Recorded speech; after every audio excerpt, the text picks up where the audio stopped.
when I realized like the context of being a black man, I think it was probably the first time I got called the N-word, which was interesting. It happened in middle school. It was very interesting because it came from somebody I didn't expect to come from, because like we're friends or whatnot, but he wasn't, he wasn't black. So what was his nationality? He was white. Okay. Yeah. I realized that kind of all my life. I've been big my whole life, and there's always been that, response I get from people because I'm big and black. So since I was in junior high school. Definitely was high school. When I got to college, I think that's when I really noticed it.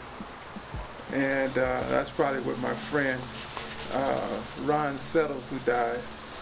That's when I found out that there was a difference in skin color. He died at the hands of the police in Signal Hill.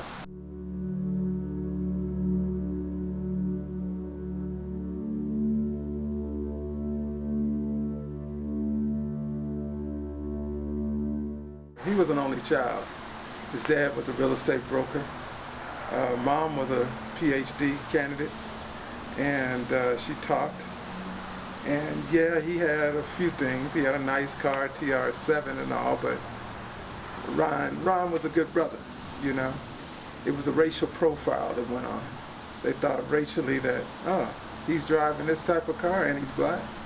And then he gets out the car and he's a big black man. So without any other questions, they take him to jail.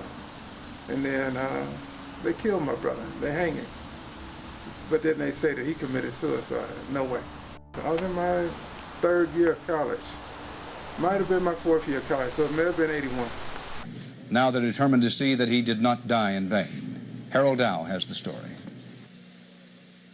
21-year-old Ron Settles was a star running back for California State University Long Beach, the 5th leading rusher in the school's history. Pro teams like the Dallas Cowboys and Seattle Seahawks showed interest, telling him to stay healthy. But those dreams were never to be realized. 3 months ago, Ron Settles was driving down this street on his way to work. According to the police report, he was doing 47 in a 25-mile-an-hour zone. When stopped, the police officers claimed Settles resisted arrest and attempted to pull a knife. Police officials admit that the suspect was repeatedly hit in the head as he was being booked. He was eventually taken to the Signal Hill police station and confined to this jail cell where police reported Settles committed suicide by hanging himself. His parents refused to believe it and charged foul play. I knew he didn't do it. I'll go to my grave saying he did not do it. He did not take his own life. He did not take his own life. He had too much to live for. During a coroner's inquest, all 5 police personnel involved took the Fifth Amendment. After 9.5 days of testimony, the panel ruled 5-4 that Ron Settles died, quote, at the hands of another. There is no doubt in my mind that this young man committed suicide. Absolutely no doubt.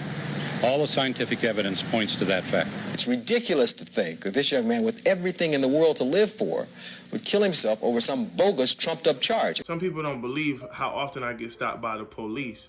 When my daughter was a lot younger, she was in the car with me, asleep, so her head was down, and the police didn't recognize she was in the car with me.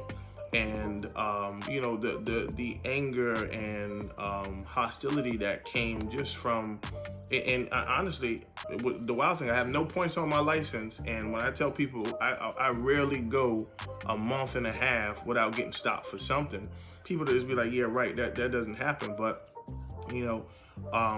to see my daughter's response to these officers' aggression towards me when I literally did nothing but pull over. They didn't give me a ticket. They didn't really tell me why they stopped me. They took my license and registration and rolled on me. And to see, from that point forward, she starts tearing up and getting anxious now every time she's been with me when a police officer is either stopped or on the road or something like that. So, it's real, even though, we push forward.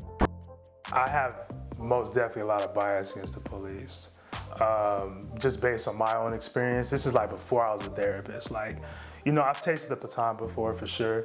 I've been harassed, I've been pulled over for whatever reason people want to, the police want to give. So I do have a lot of bias towards the police as far as profiling black men in America, I feel like, you know, there's a point for me where, you know, I have that prejudice and bias towards the police for sure. A graphic video, a shocking shooting, and many unanswered questions. This cell phone footage is believed to show Ahmaud Arbery jogging in a South Georgia neighborhood before coming upon two men in a truck. The 25-year-old tries to get around them, and then the video, released yesterday, has brought national attention to the incident, which took place on February 23rd. Some believe this is yet another example of an unarmed black person shot and killed unfairly. Charges were not initially brought against the two men, Gregory McMichael and his son Travis. Being a black man in America, what's a word to sum up your feelings daily? Enraged, to be honest, to be quite honest. And it's like, as one man, you can't do anything to change everything that you're seeing. You can only look and feel the outrage of what's going on out here in society out here, and you can't do anything about it by yourself. Kind of enraged on the inside.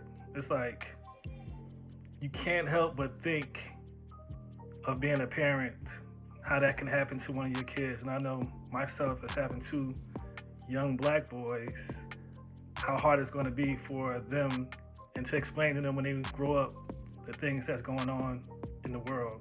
Because right now they're so naive and don't know any bad. They're so pure, they don't know anything. But when I'm gonna have to have that talk with them, it's gonna be a tough one to make them understand what's going on in this world. These are psychological effects of from slavery, where there's that level of fear on both ends, because, you know, this isn't anything new. You know, I think it's just, one, we're starting to normalize and just be like, here, it happened again. But I think on our end, it's starting to get to the fed up point, right? And so then you're starting to see more action. You're starting to see more millennials being involved in the mix to where they're changing up. They're being more educated on guns, you know what I mean, and protecting them. They're taking more of it seems like it's taking more of a Malcolm approach. We want justice. We want justice. We want justice. We want justice. We want justice. We want justice. We want justice. You know, black men are taking more of a Malcolm approach in protecting their families and by any means necessary approach versus the peaceful and march approach. I think psychologically, in regards to, you know, Caucasian men, there's that level of fear that it's not being addressed. We feel that the problem, number one, of the black man in America is beyond America's ability to solve. It's a human problem, not an American problem or a Negro problem.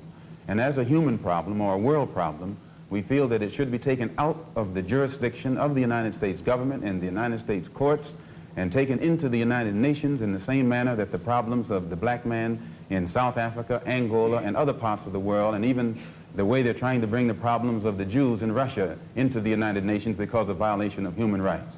We believe that our problem is one not of violation of civil rights, but a violation of human rights. Not only are we denied the right to be a citizen in the United States, we're denied the right to be a human being.